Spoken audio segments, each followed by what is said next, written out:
अस्सलामुअलैकुम dear students, मैं हूं मोहम्मद आतिफ याकूब और उम्मीद करता हूं कि आप सब बखैर आफियत हैं। आप मुझसे पढ़ रहे हैं क्लास दहम की फ़िज़िक्स और क्लास दहम की फ़िज़िक्स में हम अपनी किताब का चैप्टर नंबर 12 यानी कि ज्योमेट्रिकल ऑप्टिक्स पढ़ रहे हैं। ज्योमेट्रिकल ऑप्टिक्स सीखते सीखते हम न्यूमेरिकल प्रॉब्लम्स तक पहुंच चुके हैं। अपनी पिछली क्लास में हमने दो हिसाबी सवालात यानी कि 12.5 और 12.6 को हल करना सीख लिया है। आज की क्लास में मज़ीद अगले दो हिसाबी सवालात यानी कि 12.7 और 12.8 को किस तरह से हल करना है, कौन से फार्मूले इस्तेमाल करेंगे, कौन से कॉन्सेप्ट्स यहाँ पे रिवाइज करने की ज़रूरत है, ये सारी चीज़ें आज के लेक्चर में सीखी जाएंगी। तो ये सारी चीज़ें समझने के लिए बग़ैर किसी ताख़ीर के आइए चलते हैं अपने लाइट बोर्ड की जानिब। जी तो स्टूडेंट्स, हिसाबी सवाल 12.7 और आज के लेक्चर का ये हमारा पहला सवाल है, तो उसकी इबारत मैं आपके सामने लिख चुका हूँ। हमेशा की तरह इबारत पढ़ी जाएगी। दिया गया डेटा अखज़ किया जाएगा, क्या चीज़ मालूम करनी है ये भी देखेंगे और किस तरह से हल करना है, कौन से फार्मूले सूटेबल होंगे, वो सारी चीज़ें हमें अंदाज़ा होगा इबारत पढ़ने के बाद। तो चलें सबसे पहले इबारत पढ़ लेते हैं। इबारत में ये कहा जा रहा है कि नबीला मेकअप के लिए एक कनकेव मिरर इस्तेमाल करती हैं कि जिसका रेडियस ऑफ कर्वेचर 38 सेंटीमीटर है। तीन चीजें मालूम करनी है इस इंफॉर्मेशन से कि मिरर की फोकल लेंथ क्या है। अगर नबीला का मिरर से फासला 50 सेंटीमीटर हो तो उसकी इमेज कहाँ पर दिखाई देगी, और फिर इमेज की नौइयत बतानी है कि बनने वाली इमेज सीधी होगी या उल्टी होगी। तो चलें स्टूडेंट्स डाटा लिखते हैं। डाटा के बाद देखते हैं कि क्या चीज़ मालूम करनी है और उसके बाद हल की जानिब बढ़ेंगे।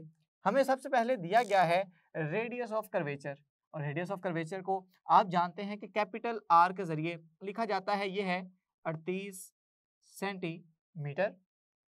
हमें साथ ये भी बता दिया गया कि नबीला जो कि इस टाइम जिस्म का रोल प्ले कर रही हैं, ये मिरर से 50 सेंटीमीटर के फासले पे हैं। चलें अब जो चीजें मतलूब हैं वो भी लिख लेते हैं।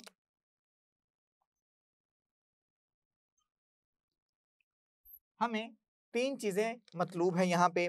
नंबर एक हमारे पास मतलूब है जी कि हम इस मिरर की फोकल लेंथ निकालें।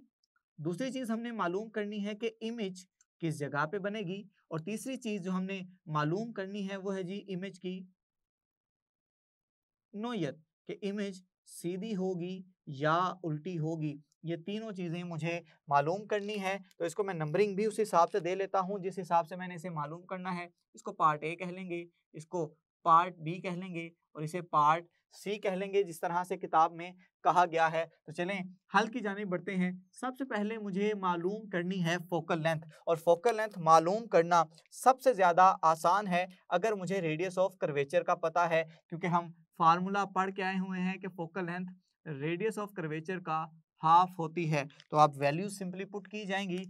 रेडियस ऑफ कर्वेचर की वैल्यू है हमारे पास 38/2, तो यहाँ से फोकल लेंथ की वैल्यू जो आएगी वो होगी जी 19, और यूनिट्स आ जाएंगे साथ में सेंटीमीटर। तो ये लें जी, हमने 3 स्टेप्स के अंदर फोकल लेंथ निकाल ली जो कि है 19 सेंटीमीटर। और यहाँ पे हम पार्ट का नंबर भी दे देते हैं कि ए पार्ट यहाँ पे सोल्व किया जा रहा है।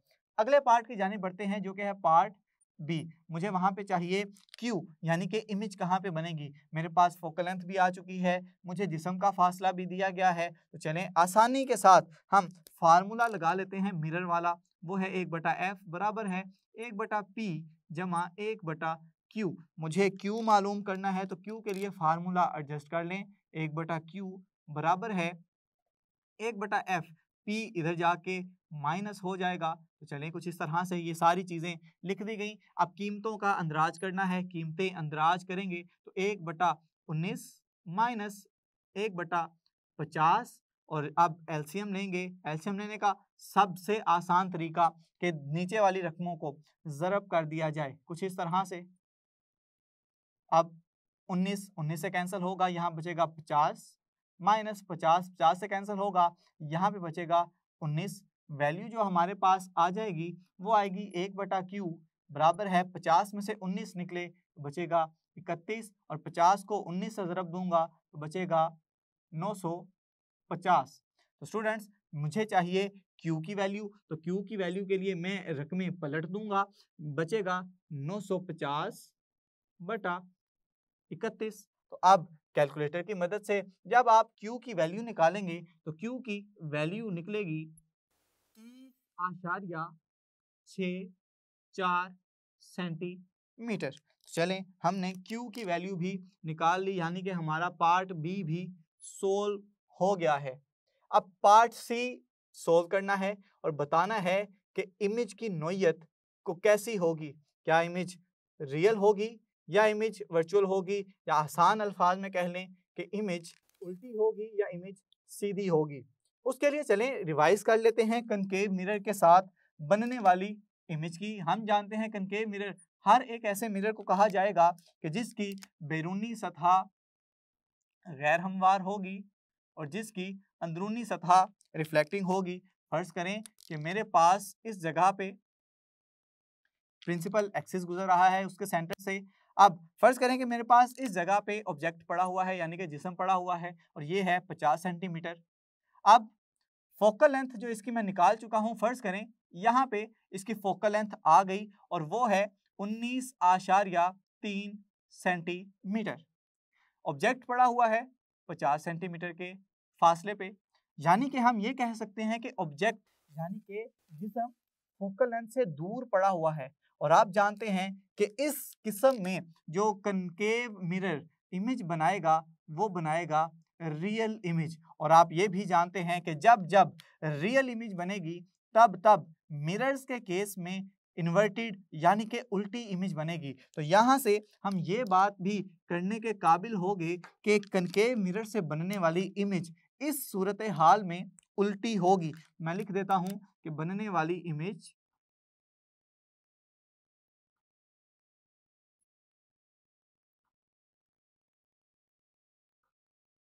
उल्टी होगी। तो ये हमने सारी की सारी चीज़ें जो कि हमें मतलूब थी हमने मालूम कर ली। चलें इन सब चीज़ों को एक ही हेडिंग के अंदर समो देते हैं जिसको हम नतीजे का नाम कहते हैं। नतीजे में हम ये कहेंगे कि जो भी हमसे पूछा गया है उसमें से पहली चीज़ है फोकल लेंथ, ये है हमारे पास 19 सेंटीमीटर। दूसरी चीज़ पूछी गई थी कि बताएं इमेज कहाँ बनेगी, ये भी हम मालूम कर चुके, ये 30.64 सेंटीमीटर के फासले पे बनेगी। और ये भी पता चला लिया कि बनने वाली इमेज ये जो है उल्टी होगी। ये सारी की सारी चीज़ें हमने मालूम कर ली हैं। इसको नाम भी दे देते हैं, ये पार्ट ए है, ये पार्ट बी का जवाब है और ये पार्ट सी का जवाब है। तो चलें अगर ये चीज़ें आपको समझ में आ गई हैं तो बढ़ते हैं मज़ीद अगले न्यूमेरिकल्स की तरफ। और अगला न्यूमेरिकल हमारा होगा 12.8। जी तो स्टूडेंट्स आज के लेक्चर का दूसरा न्यूमेरिकल वैसे इस चैप्टर का 8वां न्यूमेरिकल है, तो इसको हम 12.8 का नाम दिया है। इसकी इबारत आपके सामने लिख दी गई है। हमेशा की तरह इबारत पढ़ेंगे, दिया गया डाटा मालूम करेंगे, क्या चीज़ मालूम करनी है ये भी देखेंगे और इसको किस तरह से हल करना है ये सारी चीज़ें तय की जाएंगी हमारे इबारत पढ़ने के बाद। इबारत में ये कह रहा है कि एक जिस्म जिसकी ऊंचाई 4 सेंटीमीटर है, कन्वेक्स लेंस। अब मिरर के जितने भी कॉन्सेप्ट थे यहाँ पे ख़त्म हो गए, लेंसेज वाले न्यूमेरिकल यहाँ पे स्टार्ट होंगे। अब कन्वेक्स लेंस के जितने भी कॉन्सेप्ट हैं अपने जहन में रिफ्रेश कर लें ताकि डाटा लिखना आसान हो जाए। डाटा हम कन्वेक्स लेंस वाला लिखें, उस हिसाब से लिखें और साथ ही साथ आपको जो सोल्यूशन है वो भी आसानी के साथ समझ आ जाए। इमेज की पोजीशन कन्वेक्स लेंस जिसकी फोकल लेंथ 8 सेंटीमीटर है उससे 12 सेंटीमीटर के फासले पे पड़ा हुआ है। इमेज की पोजीशन और जिसामत मालूम करनी है। नेज़ हमने ये बताना है कि इमेज की माहियत कैसी है। ये सारी चीज़ें समझने से पहले, लिखने से पहले हम समझ लेते हैं कि कन्वेक्स लेंस क्या होता था। हम जानते हैं कन्वेक्स लेंस एक ऐसा लेंस है कि जिसकी बैरूनी सतहें रिफ्रैक्टिंग होती हैं। बैरूनी सतहें रिफ्रैक्टिंग होने का मतलब ये है कि ये किनारों से पतला और दरमियान से यानी कि सेंटर से मोटा होगा। अब फर्ज करें कि ये मेरे पास बिल्कुल सेंटर से गुजरने वाली है जी प्रिंसिपल एक्सिस।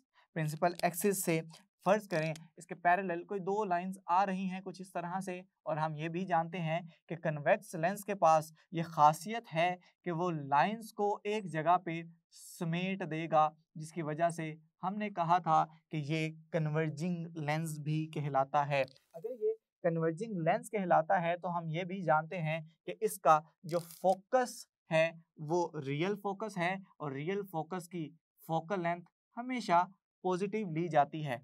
ये बात भी तय हो गई। अब हमने ये देखना है कि कन्वेक्स लेंस से बनने वाला इमेज रियल होगा या वर्चुअल होगा।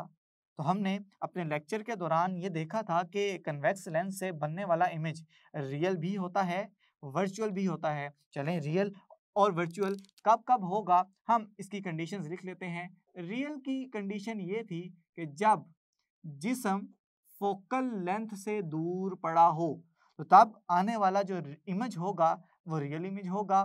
और अगर मेरे पास कुछ ऐसी कंडीशन हो कि मेरे पास जो जिस्म है वो लेंस की फोकल लेंथ के अंदर पड़ा हो, यानी कि फोकल लेंथ बड़ी हो और जिस्म का फासला लेंस से कम हो, तो इससे बनने वाला इमेज वर्चुअल होगा।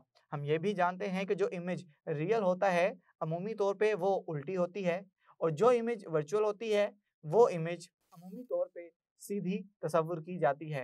हमने सारी चीज़ें प्रेडिक्ट कर ली हैं, लेकिन अभी इसका सोल्यूशन करना बाकी है, इसको साबित करना बाकी है। ये तो हमने सिर्फ अपना नॉलेज अप्लाई किया है, अपने कॉन्सेप्ट जो थे वो रिफ्रेश कर लिए हैं। चलें अब डाटा लिखने की तरफ बढ़ते हैं। हमें कहा गया है कि जिस्म है जिसकी ऊंचाई 4 सेंटीमीटर है, यानी कि जो साइज ऑफ द ऑब्जेक्ट है वो 4 सेंटीमीटर है। मजीद आगे कहा गया कन्वेक्स लेंस, और कन्वेक्स लेंस की फोकल लेंथ हम यहाँ पे देख चुके हैं कि पॉजिटिव ली जाएगी, तो पॉजिटिव ली जाएगी तो फोकल लेंथ 8 सेंटीमीटर आ जाएगी। मजीद आगे बढ़े, कह रहा है कि जिस्म जो है इस कन्वेक्स लेंस से 12 सेंटीमीटर के फासले पे पड़ा हुआ है। तो 12 सेंटीमीटर के फासले पे अगर है तो ये पी के साथ हम इसको जाहिर करते होते हैं, ये भी मैंने लिख दिया। हमें मालूम करना है इमेज की पोजीशन, जसामत और इमेज की माहियत। इन सब चीज़ों को हम लिखेंगे मतलूब की हेडिंग के अंदर। तो चलें, मतलूब की हेडिंग दे दी। अब हमें मालूम करना है कि इमेज किस जगह पे बनेगी। एक चीज़ जिसामत यानी इमेज कितने साइज की होगी, ये चीज़, और इमेज की माहियत ये मुझे मालूम करनी है, सारी की सारी चीज़ें। तो चलें इसके सॉल्यूशन की तरफ बढ़ते हैं। उसके लिए मुझे हेडिंग देना पड़ेगी हल की।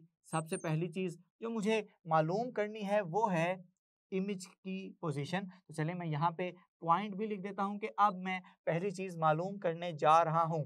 तो ये है जी Q, हमारे पास P भी है, F भी है। Q मालूम करना है तो लेंस फार्मूला यहाँ पे इस्तेमाल करेंगे। लेंस फार्मूला कहता है कि 1/F बराबर होगा 1/P जमा 1/Q के। मुझे चूंकि Q मालूम करना है तो Q के लिए फार्मूला एडजस्ट करना पड़ेगा मुझे। तो Q के लिए जो फार्मूला होगा वो बन जाएगा 1/Q बराबर है 1/F माइनस 1/P के। अब सिंपली वैल्यूज दर्ज की जाएंगी। 1/Q बच जाएगा, 1/F की वैल्यू 8 और P की वैल्यू जी हमारे पास 12।